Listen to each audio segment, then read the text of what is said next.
আসসালামু আলাইকুম সবাইকে। যারা শুনতেছেন সবাইকে ধন্যবাদ শোনা শুরু করার জন্য। তো আজকে আমি আসলে যে বইটা নিয়ে একটু আলাপ করার চেষ্টা করব সেটা হচ্ছে বঙ্গভঙ্গ ও তৎপরবর্তী সমাজ ও রাজনীতি। এই ব্যাপারে বইটা হচ্ছে মাহবুবুল্লাহ স্যারের। তো এই বইটা আসলে মূলত বঙ্গভঙ্গ কেন স্টাডি করা জরুরি, বঙ্গভঙ্গ আমাদের ইতিহাসে কেন এটা গুরুত্বপূর্ণ। মূলত আমরা যে আসলে বাংলাদেশি হিসেবে আমাদের যে আসলে জাতিগত একটা পরিচয়, হ্যাঁ, আমরা আসলে কোথা থেকে আসছি, মানে আমাদের অতীত ইতিহাস না জানলে আমরা আসলে আমাদের বর্তমানে আমরা কোথায় আছি এবং আমাদের ভবিষ্যতে কোন দিকে যাওয়া উচিত, এই ব্যাপারটা সবসময় আমাদের কাছে সন্দিহান থাকবে এবং একটা গোষ্ঠী থাকবে তারা সবসময় কনফিউজ থাকবে যে তারা আসলে কারা। যেমন বর্তমান বাংলাদেশের রাজনীতিতে বিভিন্ন সময়ে মানে হিন্দুত্ববাদী বিভিন্ন রাজনীতির বিরুদ্ধে প্রতিবাদী স্লোগান বা হচ্ছে ইন্ডিয়ার বিরুদ্ধে, আমাদেরকে আসলে ইন্ডিয়ার বিরুদ্ধে কতটুকু ভোকাল থাকা উচিত, মানে এই ব্যাপারগুলো নিয়ে আসলে কনফিউশন দাঁড়ায়। আমাদের নিজেদের অবস্থান কী হওয়া উচিত, জাতিগতভাবে আমরা আসলে কোথায় দাঁড়ায় আছি, এই ব্যাপারটা বোঝার জন্য হইলেও বঙ্গভঙ্গ অধ্যয়ন করা জরুরি। মাহবুবুল্লাহ স্যার আসলে এই বইটার মধ্যে যে জিনিসগুলো দেখাইতে চাইছেন, বঙ্গভঙ্গকে আসলে পোর্ট্রে করা হয় একটা প্রশাসনিক ভাগ হিসেবে, যেটা ব্রিটিশরা চালু করছে। ব্রিটিশরা মানে ওদের শাসন সুবিধার্থের জন্য এই পুরা বঙ্গপ্রদেশ বেঙ্গল প্রেসিডেন্সিকে যে আসলে দুইটা ভাগে বিভক্ত করে এবং দুইটা ভাগে বিভক্ত করে আলাদা আলাদা প্রশাসন দেয়, যাতে করে হচ্ছে পূর্ব বাংলার যে সমস্ত পিছিয়ে পড়া মুসলিম জনগোষ্ঠী আছে তাদেরকে আপলিফট করার জন্য বা তাদের স্পেসিফিকলি তাদের স্বার্থ দেখার জন্য, তাদের স্বার্থ রক্ষার জন্য। তো এই ব্যাপারটা আসলে কেন জরুরি হয়ে উঠছিল এবং এই ব্যাপারটাতে আসলে হিন্দুরা কিভাবে এটাকে নিল। তো প্রথমে হিন্দুদের প্রতিক্রিয়া যদি বলতে চাই, আমরা দেখি যে আসলে ইংরেজরা বা কোম্পানির শাসন বাংলাদেশে শুরু হওয়ার আগে এদেশে মুসলিমরা শাসন ক্ষমতায় ছিল।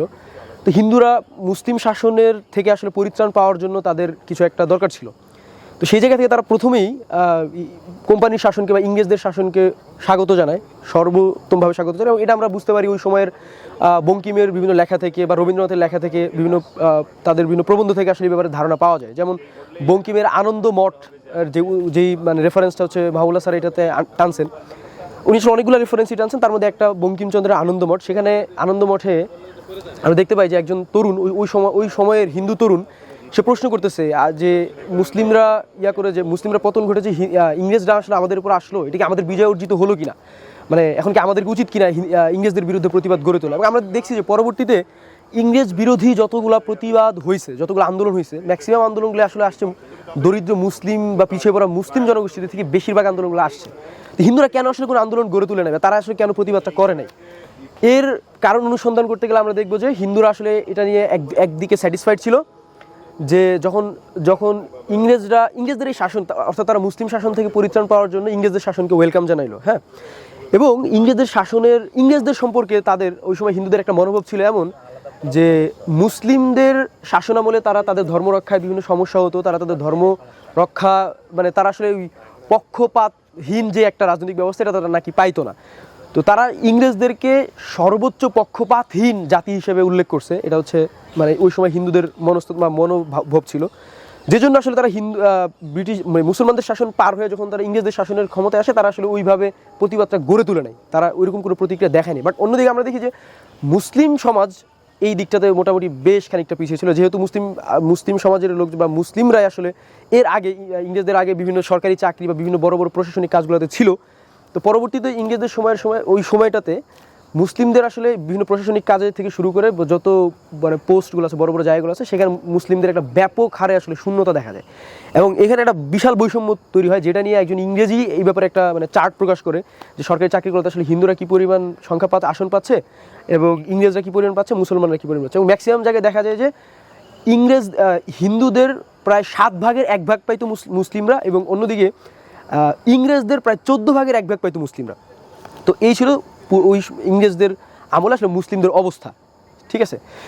তো এমন প্রেক্ষাপট আসলে বঙ্গভঙ্গটা কেন জরুরি ছিল, বঙ্গভঙ্গ কেন হইলো, ওই যখন প্রশাসনিক এই দিকটা দেখায় আসলে বঙ্গভঙ্গ করা হইলো, মুসলিমরা এটাকে স্বভাবতই স্বাগত জানাইছে। তাদের এই ইংরেজ শাসন কাঠামোর মধ্যে, ঔপনিবেশিক কাঠামোর মধ্যে তাদের যে একটা যৌক্তিকতা, তাদের যে একটা মানে অবস্থান, সেই অবস্থানটার যে যৌক্তিকতা সেটাকে তুলে ধরার জন্য বা সেটাকে আরও পাকাপোক্ত করার জন্য তারা আসলে বঙ্গভঙ্গকে স্বাগত জানাইছে।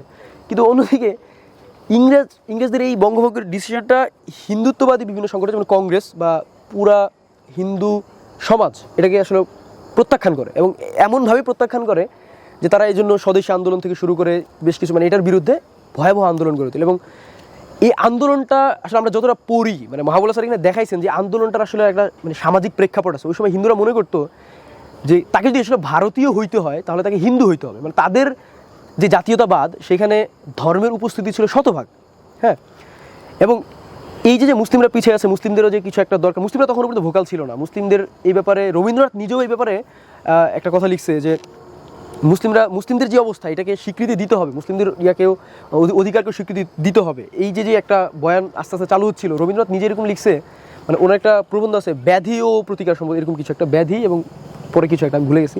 ওই বইয়ের মধ্যে উনি দেখায় যে উনি একটা উদাহরণ দেয়, একজন মুসলিমের একটা উদাহরণ দেয়। ধরেন একজন মুসলিম আসলে আসছে, মানে ধরেন একটা নৌকাতে বসে আছে, তো হঠাৎ একজন মুসলিম আসছে, তারাই আপনি একটা নির্দিষ্ট জায়গায় বসতে দিচ্ছেন, মানে সে মুসলিম বলে তার এই পরিচয়টার কারণে। তো এমন প্রেক্ষাপটে যখন মুসলিমদেরকে আলাদাভাবে হিন্দুদের দ্বারা ট্রিটেড হইতো, মানে মুসলিমরা আলাদাভাবে ট্রিটেড হইতো, এমন প্রেক্ষাপটটার যেই মানে আসলে মূল চিত্রটা এটা রবীন্দ্রনাথ মোটামুটি ফুটাই তুলছে। এবং এটার বিরুদ্ধে এটা নিয়ে যে কাজ করতে হবে, মুসলিমদেরও যে মানে মুসলিম তারা আমার ভাই এগুলো আমরা বলি, বাট কিন্তু যখনই আমরা তাদের জন্য আমরা আলাদা স্পেস ক্রিয়েট করি, তখন তাদের আমরা আলাদাভাবে ট্রিট করি, তখন আর আমরা যা বলতে পারি না যে তারা আসলে আমাদের ভাই, আমরা বইলেও এটা ওন করতে পারি না।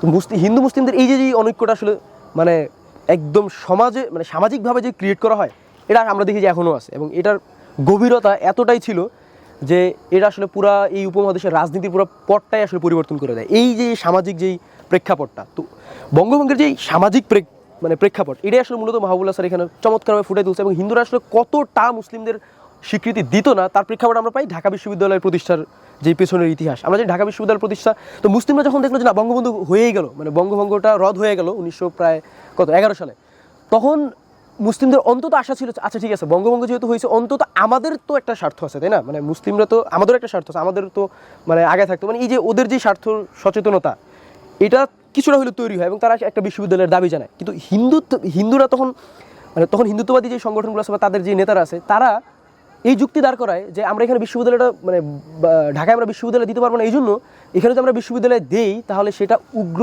মুসলিম জাতীয়তাবাদ বা যেই মানে মুসলিমদের যেই একটা কী বলে এই সন্ত্রাসবাদ বা মুসলিমদের আলাদা করে কিছু একটা হবে, এবং সেটাই এই জাতির মধ্যে একটা বিভক্তি তৈরি করবে। হিন্দুরা দেখাইতে চাইতো যে আমরা আসলে পুরোটা এক, পুরো উপমহাদেশে এক, ভারত এক। তো একটা বিশ্ববিদ্যালয়ের প্রতিষ্ঠা কী হবে, এই মুসলিমদেরকে আসলে জাতিগতভাবে সামাজিকভাবে তারা আলাদা হয়ে যাবে। সো এই যে ডিভিশনটা এটা আসলে তারা ফুটাই তোলে। এবং কিন্তু যেহেতু আমরা আগে বলছি যে ইংরেজরা প্রচণ্ড পরিমাণে পক্ষপাতহীন ছিল, তো যখন স্যার সলিমুল্লাহ এই ব্যাপারে প্রথম মানে উনি ইংরেজদের সাথে এই ব্যাপারে কথা বলে, কিন্তু হিন্দুদের মধ্যে যারা মোটামুটি লিডিং পর্যায়ে ছিল সবাই এটার আসলে চরমভাবে বিরোধিতা করে। তার মধ্যে একজন হচ্ছে ডক্টর আশুতোষ মুখার্জি। উনি যখন এবং উনি ওই সময় যে ইংরেজ লর্ড ছিল, উনি আসলে আশুতোষ মুখার্জিকে প্রচণ্ড সমীহ করতো এবং প্রচণ্ড সম্মান করতো। এবং আশুতোষ মুখার্জি যেন এই বিশ্ববিদ্যালয়ের বিরোধিতা না করে, এই জন্য ইংরেজের ওই লর্ড তাকে প্রচণ্ডভাবে বোঝানোর চেষ্টা করতেছিল, কিন্তু সে কোনো মতেই মানতেছিল না। এবং পরবর্তীতে তাকে কলকাতা বিশ্ববিদ্যালয়ে 4টা প্রফেসরের পদ অফার করা হয়, 4টা প্রফেসরের পদ দেওয়া হয় তাদেরকে, যে হ্যাঁ এই 4টা পদ দিয়ে অন্তত আপনারা সন্তুষ্ট থাকেন, এখানে আমাদের বিশ্ববিদ্যালয় তৈরি করা হবে। এবং তখন হিন্দুত্ববাদী ওই সংগঠনের লোকজনগুলা যেমন ঢাকা বিশ্ববিদ্যালয়, তখন মাদ্রাজে একটি বিশ্ববিদ্যালয় এবং বিভিন্ন আরও জায়গায় পাটনায় একটা বিশ্ববিদ্যালয়, এরকম বিভিন্ন জায়গায় তারাও বিশ্ববিদ্যালয়ের দাবি তোলে। তো এইভাবে আসলে হিন্দুরা সবসময় মুসলিমদের এইভাবে আমাদের মোটামুটি কী বলে নিষ্পেষণ করার একটা চেষ্টা চালাইছে, মানে অস্বীকার করার একটা চেষ্টা চালাইছে। এবং তাদের যারা কর্তৃত্ববাদী বা ডমিনেশন যে একটা ক্যারেক্টার, এটা সবসময় তারা প্লে করতে চাইছে অবশেষে।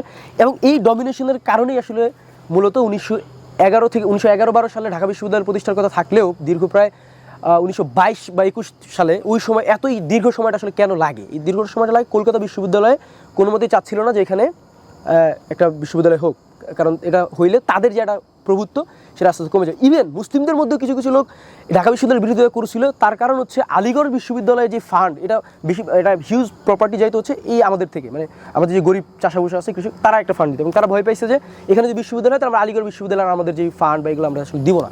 তো সেই জায়গা থেকে কিছু কিছু মুসলিম নেতাও ছিল যারা আসলে এই ঢাকা বিশ্ববিদ্যালয়ের বিরোধিতা করে। তো ঢাকা বিশ্ববিদ্যালয় এখানে প্রতিষ্ঠা হয় অবশেষে, কারণ ইংরেজদের যে প্রতিশ্রুতি ছিল এটা তারা আসলে রক্ষা করে।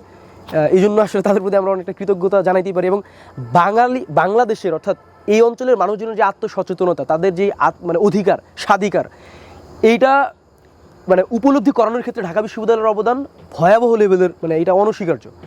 এবং আমি যখন এই ইতিহাসটা পড়তেছিলাম তখনই আসলে আমার একটা ইনস্টিটিউশনাল প্রাইড কিছুটা হলেও কাজ করতেছিল। এর আগে আমার কখনোই খুব একটা কাজ করে না, বাট এই ইতিহাসটা যখন আমি পড়ছি তখন আমার কাছে মনে হচ্ছে না আমাদের জাতির পরিচয় নিরূপণে আসলে ঢাকা বিশ্ববিদ্যালয়ে একটা ভয়াবহ লেভেলের ভূমিকা পালন করছে। আমি জানি এখনকার ভূমিকা কি, বাট ওই সময় ঢাকা বিশ্ববিদ্যালয়ের প্রতিষ্ঠাটা একটা অত্যন্ত গুরুত্বপূর্ণ টার্নিং পয়েন্ট ছিল এই উপমহাদেশের রাজনীতিতে। হ্যাঁ, 24-এর গণঅভ্যুত্থান আমরা জানি ভূমিকা রাখে।